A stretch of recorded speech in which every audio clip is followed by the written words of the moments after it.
I just sold every single Marvel comic from 1964 to 1980. There's a sentence I never thought I would hear myself say, and yet here we are, and it's the truth. For those that have been following the channel for a while, you know that I'm talking about the Wilbur Collection, and those that are just tuning in for the first time, I'm going to do a brief recap of it, so it's an all-in-one video. I mean, we're down to 2 slabs left. We have 2 slabs left out of the 5,700 comics, so I thought it's time to crunch the numbers and make this video. And before we hop into the numbers, which are absolutely astounding, like unreal numbers, you're not going to believe these numbers. It's just crazy. It's worth watching. If you're into numbers, the business side of comics, or you've been following this collection, it'll be fascinating to see how we thought it was going to go versus how it did go. But before we hop too far into it, we have that giveaway here on the YouTube channel. If you subscribe, comment, and like, you're entered to win 2 slabs this month, a vintage and a modern slab.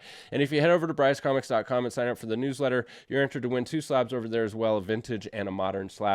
Use code COLLECT10 for 10% off all in-stock items at bricecomics.com. Constantly getting new inventory, and that's where you get first notification is through that newsletter and special discount codes as well. Lastly, follow us on Whatnot. Link down below for $15 towards your first purchase on Whatnot, where we have those new comic training pack rips, vintage slab shows starting at $1, typically on Fridays. So I hope to see you over on Whatnot. So let me do a brief recap here of what is the Wilbur Collection and how we came into possession of it. So on July 4th, I remember because in the original video, there was fireworks and stuff. So almost exactly 2 months ago, today is September 5th at the time of filming, young Marcus and I flew out to Florida, Tampa, Florida, to meet with Mr. Wilbur, who had collected every single Marvel comic from 1964 to 1980.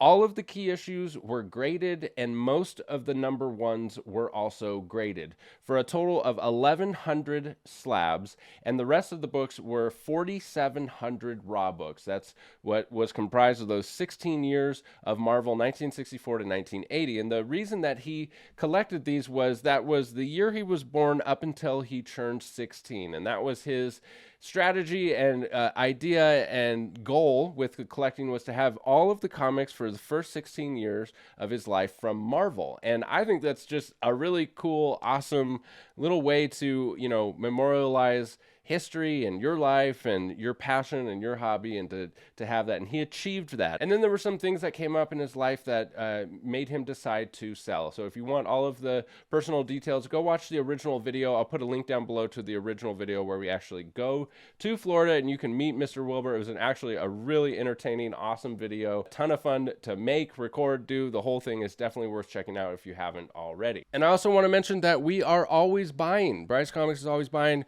Very competitive, fair prices. I'll get you a quote fast and get you paid quick. So reach out to bricecomics@gmail.com if you're interested in selling your comic collection. So young Marcus and I flew out to Florida, made the purchase. We paid $215,000 for the comic, and we loaded them up into a U-Haul, brought them back to an Airbnb, packaged them up into boxes, and then shipped them out via UPS back to Montana, where we currently live, and it took about a week for them all to get here. And then we proceeded to sell almost all of the slabs on my website, and then a lot of them we sold over on Whatnot, and then we bulked out the raw books and sold them by run. And I'll get into the details of all of that here in just a second. And now they are almost completely gone. There's 2 slabs left. There's only 2 slabs remaining. The one that I kept for my personal collection as well. So the one that I kept for my personal collection, which I'll put up on the screen, is Chili 25, just a cool innuendo cover. And I've got the COA on the back of the slab to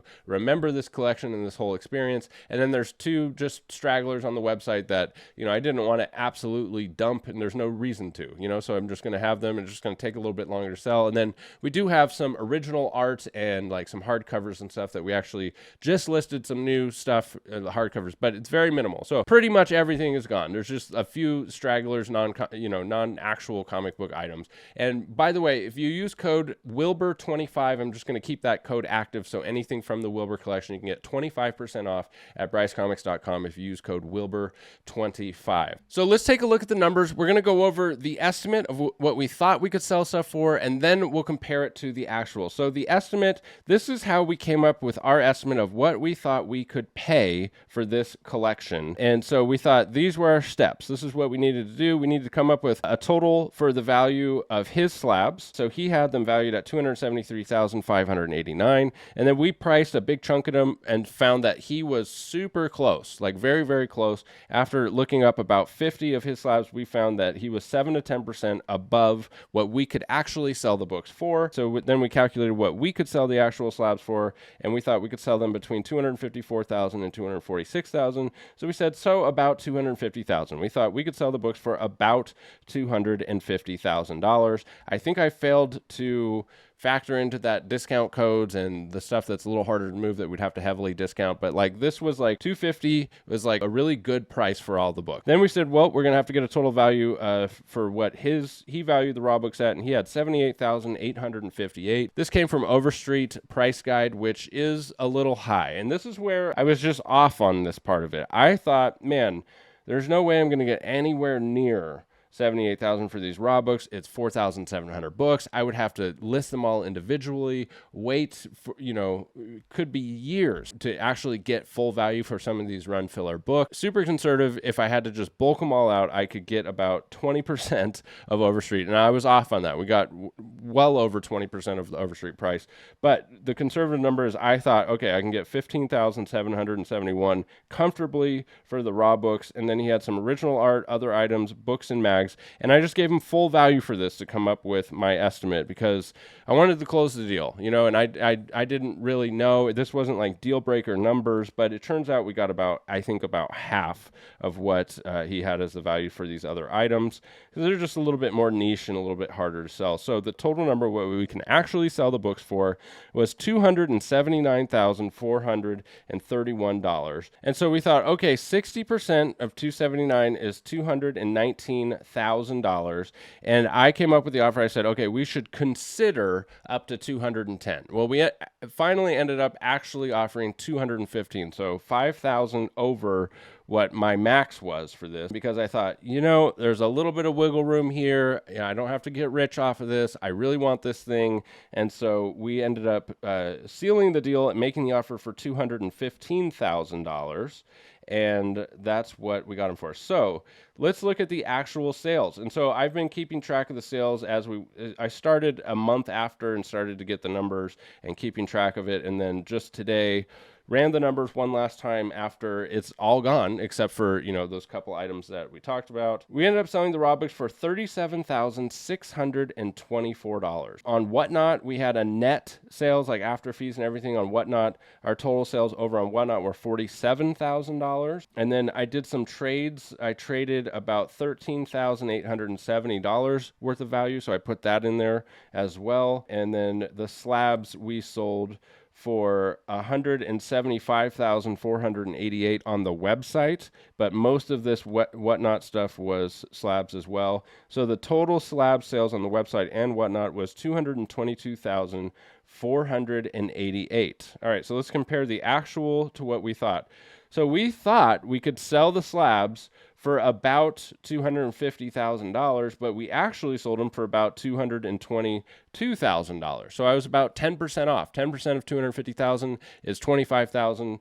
250,000 minus 25,000 is about $222,000. So I was about 10% off. I think I've just failed to factor in discounts and stuff. That's, a great price. I know everybody that got the slabs. I mean, there were some fantastic deals for some of these. A lot of them went for like 25% off.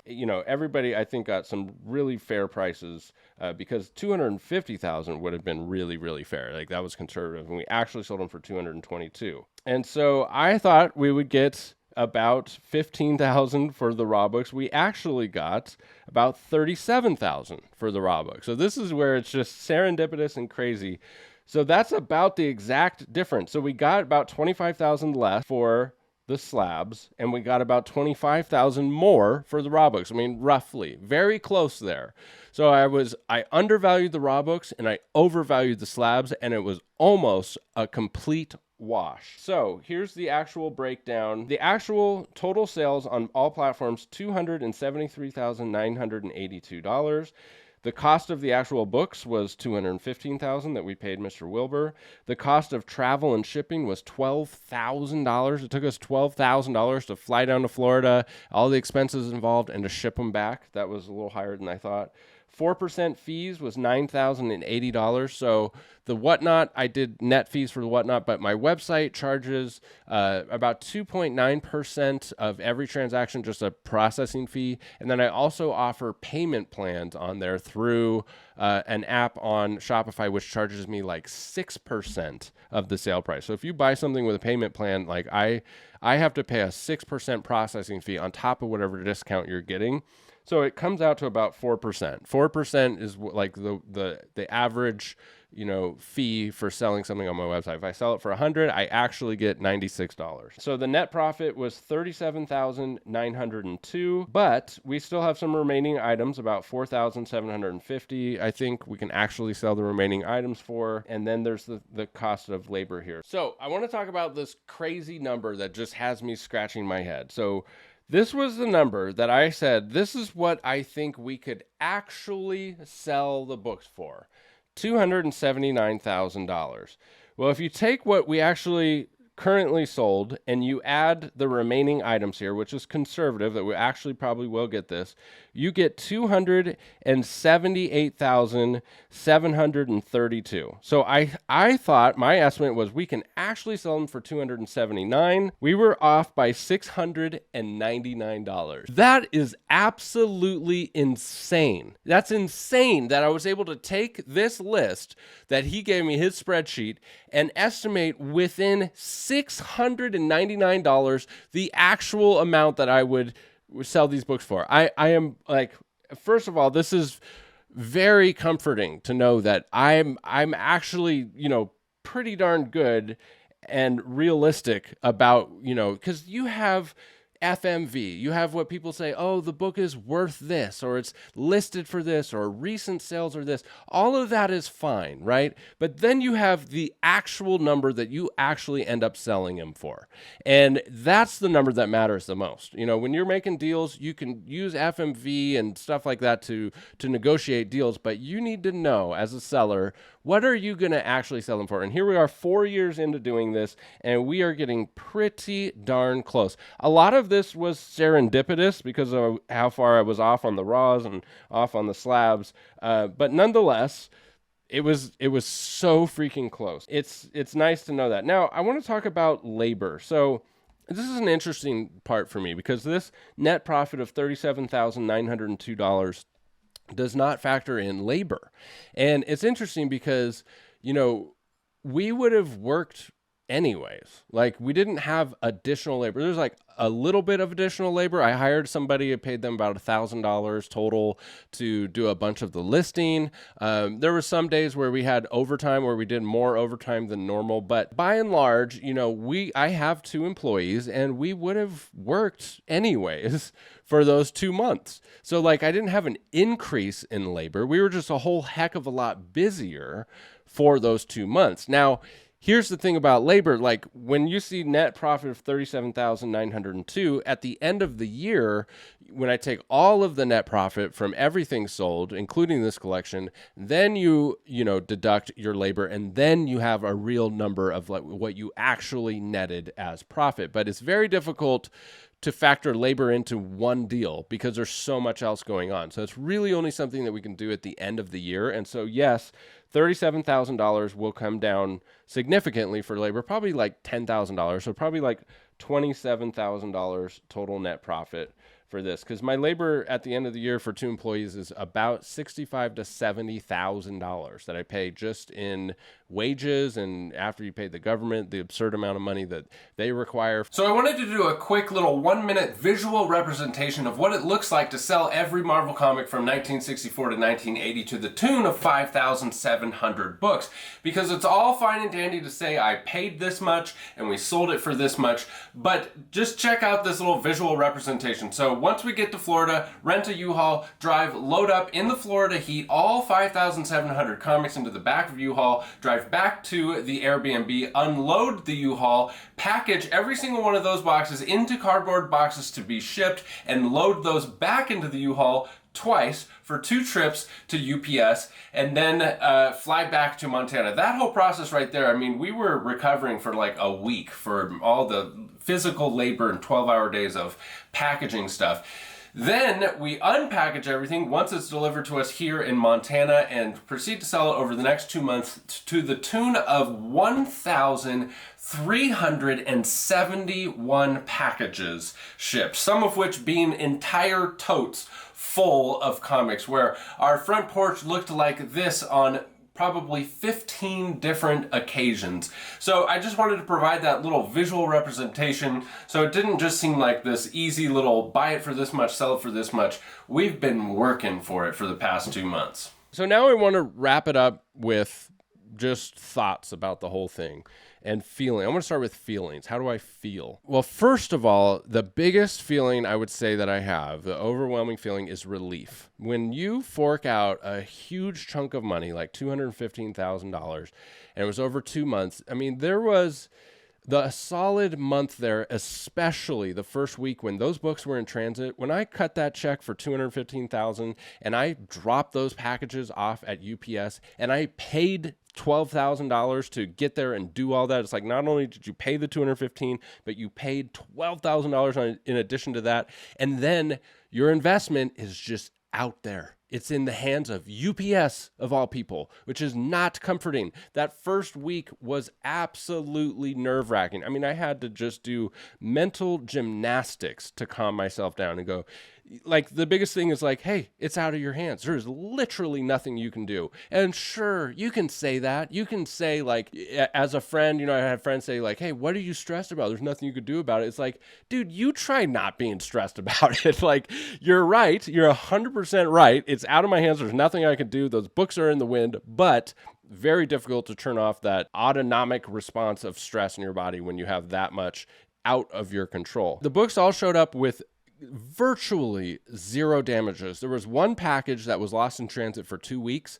and we were so busy with packaging and shipping and all the stuff for the stuff that did show up that I didn't even bother, you know, checking the tracking or filing a claim or anything. And then 2 weeks later, there it is. It showed up. The box showed up, and that happens often. So virtually no damages in shipping, which was an absolute blessing. We did a great job packaging everything up. So back to the relief thing. So after that first week was done and we started selling, you know, now you're thinking, like, did I overpay? And, you know, there was a lot of sleepless nights because, you know, I'm starting to see some of the Grail books go for 15% less than I valued them at because the market has come down or I accepted an offer. And then you start going, man, I just sold all the Grails and we're only at this number and we have to get to this number and all the Grails are gone. And so there was a lot of sleepless nights for that first month. And then after like the first month, 6 weeks or so, when I ran the numbers and for the first time we were green, we were in the green. It was like a couple $1,000s of profit. I was relieved. It was like, okay, all right, we're in the green now. I don't know how far off I was on my estimate, but at least we're in the green. And then once that final book sold, you know, it was immense relief to know that I didn't go out of business. I didn't like make a horrible decision and put my family at risk, and all of that negativity and thoughts just kind of dissipated and there was relief. So that was the first emotion. Now that it's done is relief. Second emotion is a little bit of sadness. You know, I'm a little bit sad that it's over because I want to do it again. You know, it's like, it's one of those things where like, you did a thing, it was successful, and then it's like, oh man, I wonder if I'm ever going to be able to do something like that again. I wonder if there's ever going to be another collection like that again. I hope that there will be. I think, you know, if business continues to go the way it does, there should be. I mean, statistically, you know, as long as I keep this up, there should be other big collections, but a little bit of sadness that it's over and wondering if I'm going to ever get to be a part of something like that again. Next emotion is I feel so honored. I mean, absolutely honored to be able to be a part of Mr. Wilbur's journey and that he entrusted me. Big shout out to you, Mr. Wilbur. Thank you once again so much from the bottom of my heart for including me in this. I think it's so cool that we did the COAs. I did a COA for every single book in this collection. And there's a little QR code on there so people can just scan the QR code with their phone and see the original video that shows the details of this collection and all the details of Mr. Wilbur's journey, and that will last for decades. For decades, people will be these books will change hands. You know, they've gone out into the wild and 1,100 slabs, and they're just going to constantly change hands. And as long as that COA is there, decades later, people can look back and see, wow, this is really cool. I got something that's a piece of a cool collection. So super honored and very, very grateful. The next emotion, you know, I hate to say this because I really try to be a humble person, but a little bit proud, you know, a little bit of pride, like, wow, man, we really are a top player in this game. Like, he shopped this to, you know, about 20 different dealers, and then I think about 5 or 6 actually made offers, and we came out on top with a very aggressive offer. And then here's proof of concept that even with that, yes, we made a profit. I'm able to employ people that I enjoy and that I like, and I'm able to, you know, support my family, and like, we're doing it. And like, that just feels really good. The pride, like, wow, like I guess I'm a comic book dealer. Like I'm almost to that point where I feel like I can say that, like, this is my career. This is what I'm doing with my life. And I am absolutely thrilled to be able to say that, like, that this is what I did with my life. I was a comic book dealer, stayed true to the philosophy and business model of paying more for books and selling them for less, and making connections along the way. What other career could you want? I mean, I didn't even know this was an option. They don't even tell you this in school. They don't tell you that you can be a YouTuber, and like, it's just not even an option. So you don't even think to aim for something like this. And the fact that it's actually happened, just absolutely thrilled and honored. And then the last thing is this number here of $699.60 that we were off from what I thought we could actually sell them for what we actually did. That has me feeling very